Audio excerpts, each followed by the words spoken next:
At 12:41 a.m. on March 8, 2014, Malaysia Airlines Flight 370 lifted off from Kuala Lumpur International Airport and began what should have been a routine 6-hour flight to Beijing. There were 239 people on board. There were 12 crew members and 227 passengers from 15 different countries. There were families traveling together, engineers, artists, a group of 20 Chinese calligraphers returning home from a conference. There was a 2-year-old child and a 4-year-old child. There was enough ordinary human life packed into that Boeing 777 to fill a neighborhood, a school, a small town. None of them were ever seen again.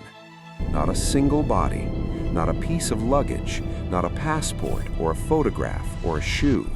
In the 11 years since Flight 370 disappeared, the aviation world has conducted the largest and most expensive search operation in history, spent hundreds of millions of dollars, deployed the most sophisticated underwater search technology ever built, and combed an area of ocean the size of a small country.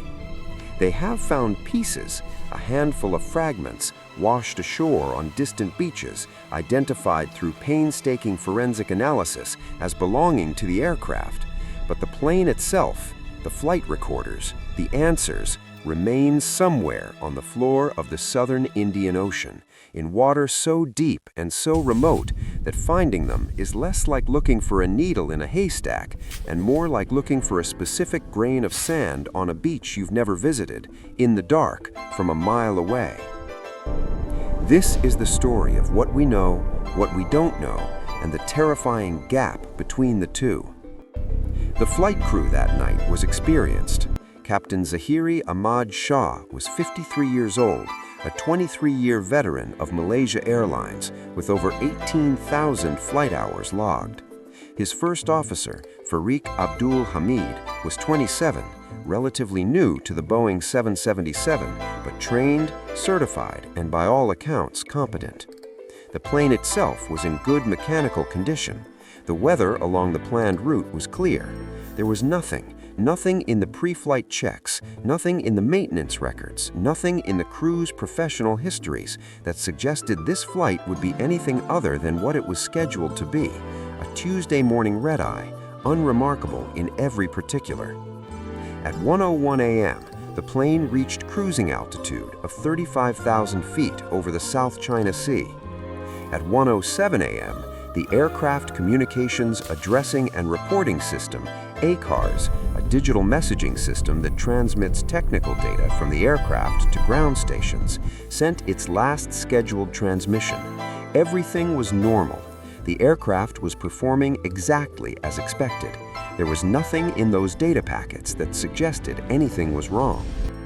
At 1:19 a.m., as Flight 370 approached the boundary between Malaysian and Vietnamese air traffic control, the controller in Kuala Lumpur radioed the plane with a routine handoff instruction. The response from the cockpit was immediate, calm, and ordinary. "Good night, Malaysian 370. That was it. 4 words, the last human communication from anyone aboard the plane. At 1:20 a.m., Flight 370 disappeared from Malaysian civilian radar. The transponder, the device that broadcasts the aircraft's identity, altitude, and position to air traffic control, simply stopped transmitting. In aviation, a transponder failure is serious but not immediately catastrophic. Planes can fly without transponders, but at 1:20 a.m., with a healthy aircraft and an experienced crew in normal airspace, there was no reason for the transponder to stop. No mechanical explanation that makes straightforward sense. It stopped, and the plane that had been a blip on a radar screen became in an instant invisible.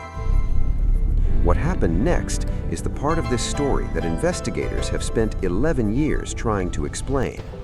Malaysian military radar, which operates on a different system than civilian air traffic control and does not rely on the aircraft's transponder, continued to track an unidentified aircraft for the next hour. The track matched the last known position of Flight 370. And what that military radar showed in data that Malaysian authorities initially declined to release publicly and only confirmed under sustained international pressure, was that the plane had turned. Not a gradual course correction, not a slight deviation.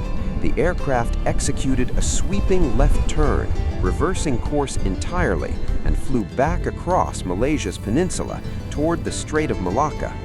It flew over the city of Penang, over the northern tip of Malaysia, and then turned again, northwest, out over the Andaman Sea, away from its planned route, away from any commercial flight path, away from any logical destination. Someone flew that plane deliberately and skillfully through a series of turns that took it off course and off radar. The turns required knowledge, they required inputs. This did not happen by itself. At 2:22 a.m., Flight 370 disappeared from Malaysian military radar as well, somewhere over the Andaman Sea. And this is where the physical trail ends. After 2:22 a.m., no radar system, military or civilian, Malaysian or Thai or Indonesian or Indian, has any confirmed record of the aircraft. It flew out over the water and vanished into the night as completely as if it had never existed. But it had left one last thread. The Boeing 777 is equipped with a satellite communication system built by a company called Inmarsat, based in London.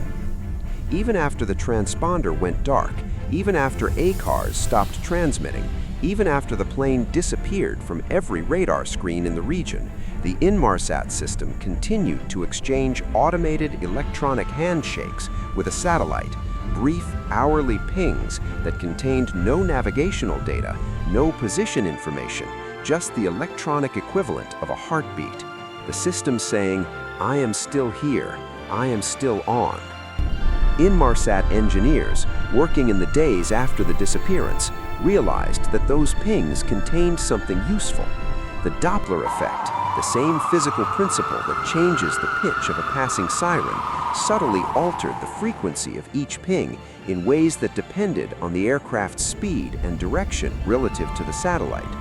By analyzing those frequency shifts across 7 hours of pings, Inmarsat's engineers were able to determine, with significant but not absolute confidence, that Flight 370 had traveled south into the southern Indian Ocean, one of the most remote and inhospitable stretches of water on the planet.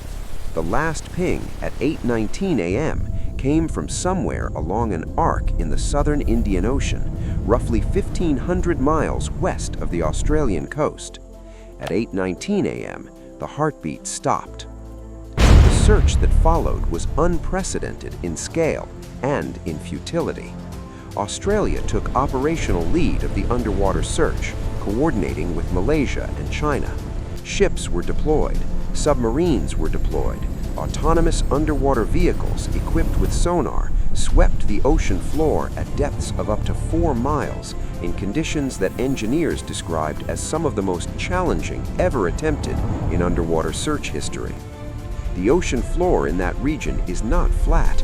It is a landscape of mountains and canyons and geological formations that had never been mapped in detail because no one had ever had a reason to map them. The search teams were, in a very literal sense, exploring unknown territory while simultaneously trying to find something in it. In January of 2017, after searching more than 46,000 square miles of ocean floor, the official Australian-led search was suspended. It had found nothing. Then came the wreckage. On July 29, 2015, almost 17 months after the disappearance, a piece of aircraft debris was found on the beach of Réunion territory. It was a flaperon, a wing component from a Boeing 777. Malaysian and French investigators confirmed it came from Flight 370. It was the first physical proof that the plane had not landed somewhere, had not been hidden on a runway in a remote country, had not survived intact. It had gone into the ocean. The piece had drifted, carried by currents across thousands of miles of open water, and washed ashore almost a year and a half after the plane went down. Over the following years, more pieces surfaced. A horizontal stabilizer fragment found in Mozambique, flap components found in Tanzania and on the island of Rodriguez, a section of interior paneling, a piece of engine cowling. In total, roughly 30 pieces of debris have been identified as likely or confirmed to be from Flight 370, found across a vast arc of the Western Indian Ocean, consistent with drift modeling that traces them back to the primary search area off the Australian coast. The debris confirmed the aircraft's fate. It did not explain it. Into that explanatory void rushed everything that voids of this size always attract. Conspiracy theories about Flight 370 constitute their own genre of modern mythology,